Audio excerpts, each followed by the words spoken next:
Right, and now it's time for our cultural interlude. And of course, at the moment, it's all about the Cannes Film Festival. Let's head down to the French Riviera, where I'm joined by our movie critic, Lisa Nesselson. Lisa, 2 American films in competition today, each with a one-word title. Let's start with Loving.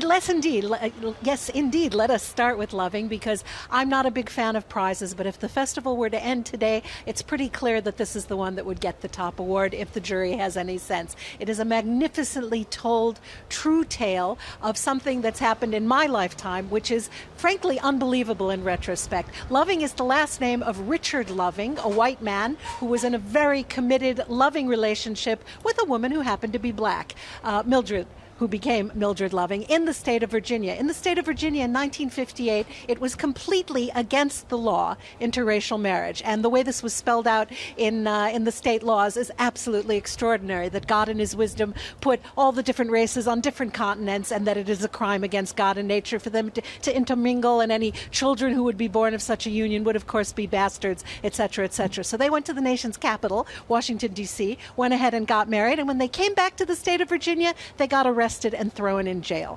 And the judge let them off with the understanding that if they came back in the next 25 years, he would arrest them again. So they lived in fear, knowing this wasn't right, because one of the things we see is that their union was absolutely committed and loving, and they couldn't have cared less about each other's skin color. But the state felt differently. The American Civil Liberty Union got into the act. She wrote to Bobby Kennedy, who was then the Attorney General, and it led to a landmark case that went to the Supreme Court of the United States of America. Let's take a look.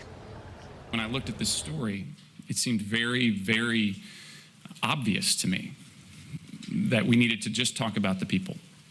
The court case is fascinating. How these lawyers brought this case to the Supreme Court could make a movie in and of itself. I did not want to make that movie. I didn't want to make a courtroom drama. I wanted to make a movie about 2 people in love. And fortunately, Richard and Mildred provide the most perfect version of that story. I truly believe this is one of the most pure love stories in American history. I'm gonna build you a house. Right here.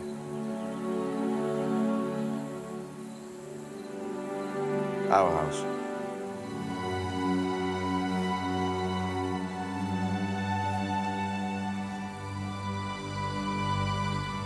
Mildred. Yes?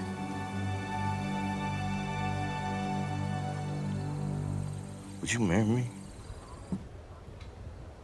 Lisa, they do look very much in love.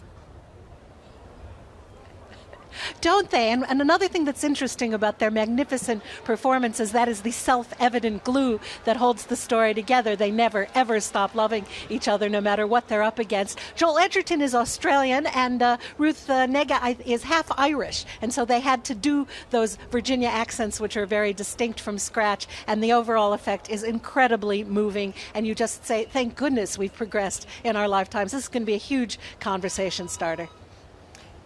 Lisa, another American director back in Cannes is Jim Jarmusch with Paterson. Yes, another one-word title. In this case, it's the first name of the main character, not the last name, played by Adam Driver. He is, well, that's funny. I hadn't thought of that. His last name in real life is Driver, and he drives a bus in Paterson, New Jersey, which is the name of a real town that an awful lot of famous people, it turns out, came from. He's a bus driver by day, and he's a poet all the time. He carries a little notebook, and he's constantly thinking about poetry. And what's interesting about the film is that it's a typical Jarmusch film. When Festival Artistic Director Thierry Frémaux announced that it was in the lineup, Jarmusch has been coming to Cannes for over 30 years with various films. He said it's very Jarmuschian, and in fact it is. And what that means for me is that there's a humor of attrition. Nothing much happens, nothing much happens, nothing much happens for a really, really long time, and then when something happens, it's so rewarding and so funny that you sort of split a gut, which you might not otherwise do. But there is a payoff in the end, and it's extremely charming. This is let's take a look at a scene in which it's a typical scene about how his sweetie greets him at home at the end of a hard work day. How was your day? The usual. Getting your writing done? I did a little, yeah. Working on a poem for you. A love poem? Yeah, I guess if it's for you, it's a love poem. Okay. Lisa, in the sidebar, Un certain regard, an unsettling film from Singapore.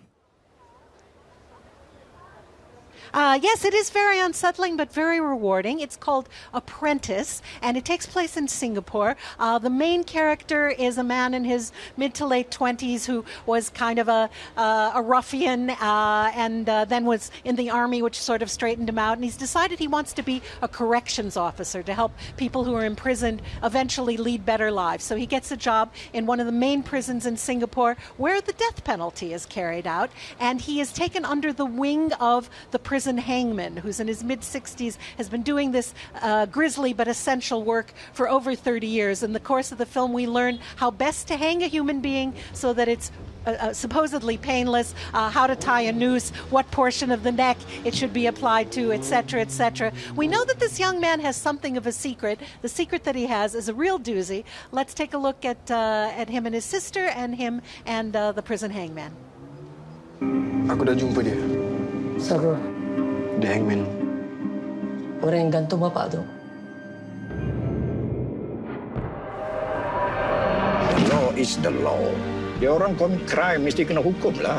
Kalau kita kasih dia rehab, dia boleh berubah ke? Kalau kita tak kasih dia chance, macam mana kita tahu dia nak berubah ke tak? Apa? Kau ingat ke siapa ya? Kau masuk sini, kau ingat kau boleh bilang aku apa betul apa salah ya? Ya memang aku pandai bunuh orang. So what? All right, thank you very much, Lisa. Lisa Nesselson there with an update from the Cannes Film Festival. And on our website, there's a slideshow put together by our photographer in Cannes, Mehdi Shabil. His fabulous pictures of all the stars on the red carpet are on France24.com. Make sure you check it out.